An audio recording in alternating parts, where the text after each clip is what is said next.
Sorghum adalah tanaman pangan yang mampu tumbuh di lahan kering dan minim air. Tanaman ini kaya serat, zat besi, dan protein, sehingga baik untuk kesehatan. Sorghum kini mulai dikembangkan sebagai solusi ketahanan pangan, karena lebih tahan perubahan iklim dan lebih ramah lingkungan dibandingkan padi atau gandum.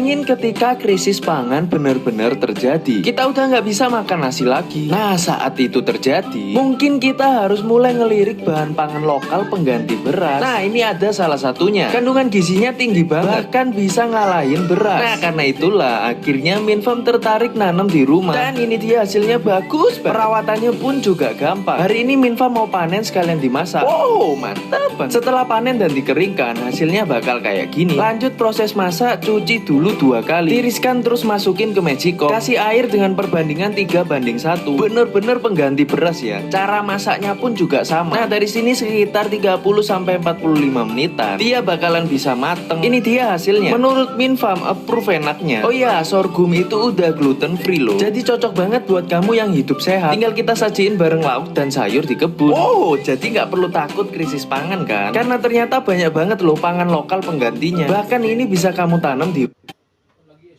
Tahun 2030, dunia diprediksi mengalami krisis pangan besar. Penduduk bertambah, lahan pertanian berkurang, dan iklim makin tidak menentu.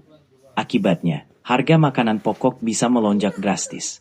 Tapi, ada peluang di balik ancaman ini. Ayam jadi salah satu solusi terbaik.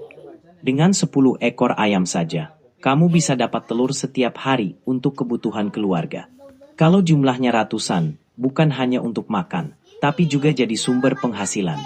Mulai sekarang, persiapkan proyek ternak ayam 2030. Karena di tengah krisis, peternaklah yang justru bisa bertahan. Pasti nggak percaya, ada masyarakat yang menjadikan pohon sebagai makanan pokok. Lihat baik-baik, di Papua Nugini, sekelompok warga duduk mengelilingi sebuah pohon besar, lalu memukul batangnya perlahan menggunakan tongkat kayu khusus. Sedikit demi sedikit, pohon itu berubah menjadi serpihan halus. Bukan untuk bahan bangunan, tetapi untuk dimakan. Pohon ini disebut sagu palm, dan bagi mereka pohon ini sama berharganya dengan beras. Bagian dalam batangnya lembut, cukup dipukul ringan hingga menjadi serbuk karena mengandung pati dalam jumlah tinggi. Serbuk ini tidak langsung dimakan, mereka mencampurnya dengan air, terus mengaduk, lalu menyaringnya sehingga menghasilkan endapan pati putih yang biasa disebut papeda. Papeda inilah yang kemudian menjadi makanan pokok masyarakat setempat. Bayangkan, di sini satu pohon bisa menjadi sumber makanan untuk sebuah keluarga. Dia saat di 2030 akan krisis pangan. Dan kalian harus bersiap-siap. Baik.